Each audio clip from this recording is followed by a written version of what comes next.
Hi, and welcome to In Focus. My name is Jackie Montesinos, and I'm joined today by Takshay Aggarwal, who is the IBM Digital Supply Chain Lead, and Darcy Macclaren, who's Senior Vice President for Digital Supply Chain at SAP North America.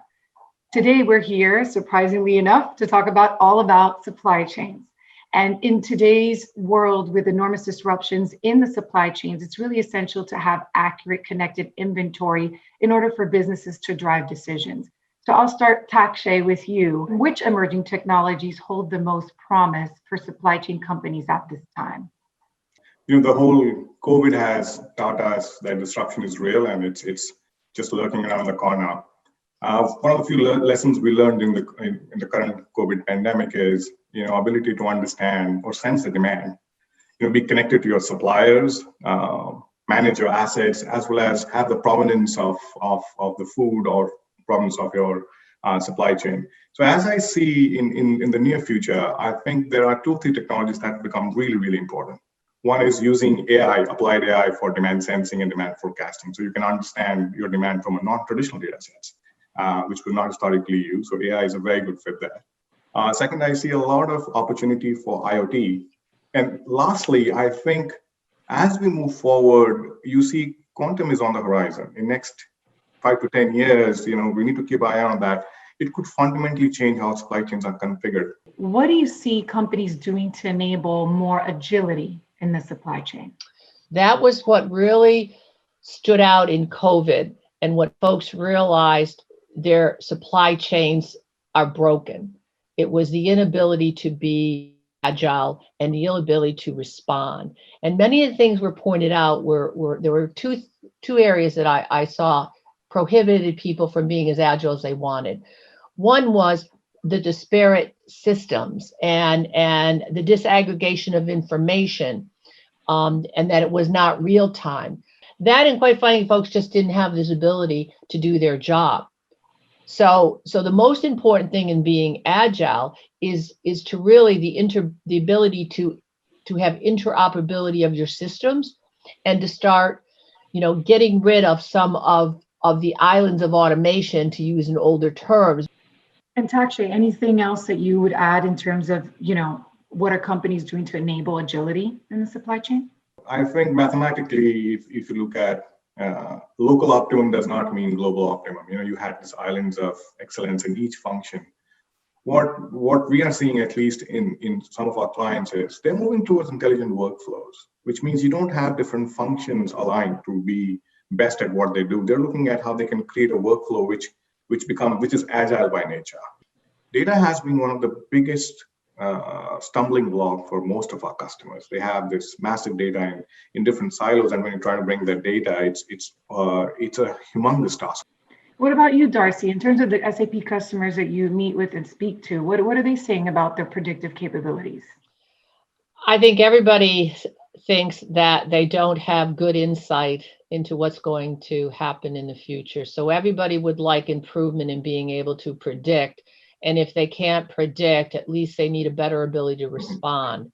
So it really comes down to, we view, and with the companies we've talked to, is if you put the customer in the center of everything that you do as an organization, and then organize yourself to deliver that perfect experience, I will improve my ability to predict what's going on in the market. And I don't think anybody could have predicted, the COVID-19 pandemic and what happened. Right. So, moving to COVID, to the topic of the pandemic, and the customers that you speak to, Darcy, do you believe that they had a logistics strategy in place to at least meet the challenges that came with it? And if not, what do you think they need to be doing to prepare for possibly the next crisis? Well, logistics was definitely an area that broke down in COVID, and that's why there's a lot of logistics transformation going on right now. And in the areas that they broke down was because folks had got very tight and efficient on their logistics supply chain. They, in their effort to really, save dollars, they single sourced things. They didn't have alternatives, right? And then where there were fluctuations, they were not able to accommodate them with either other transportation lanes and such. So what we're seeing now is people are really looking at their overall logistics strategy, not only from their carrier network rationalization, right, but from their ability to react, re-optimize, and change those. And the other thing that became so clear was from a resource standpoint. That was a big issue. If there's one piece of advice that you could give supply chain executives, what would that be? Every supply chain has its own needs, depending on the industry or in the customer. So I think the supply chain professionals or exec have to see where the biggest value is. That's where you start building the cultural change, you start building the technology change. So it becomes a self-funding kind of initiative, and that's where the whole concept of workflows, intelligent workflows, which is not talking about individual processes. Let me today optimize logistics. Tomorrow, let me optimize warehousing. How does the partnership between IBM and SAP help companies realize value more quickly in this environment? SAP has been a leader in supply chain, for all, at least my career.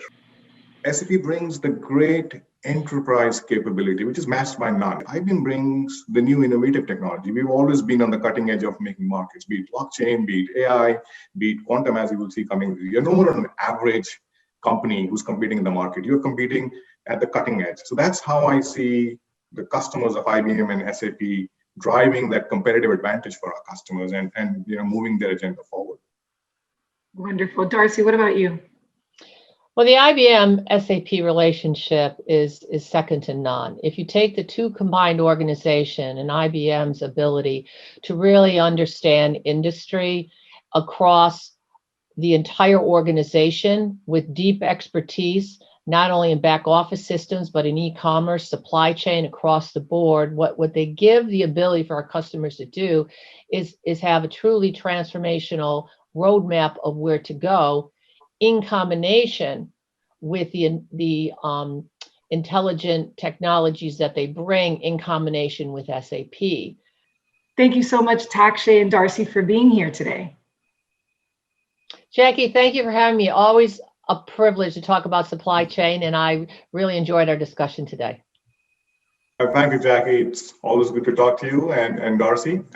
It's always interesting and always extends my thinking of it. Again, it's a pleasure. Wonderful. Well, thank you so much, everybody, for joining us today on In Focus with Takshay Aggarwal, the IBM Digital Supply Chain Lead, and with Darcy Macclaren, Senior Vice President of Digital Supply Chain for SAP North America.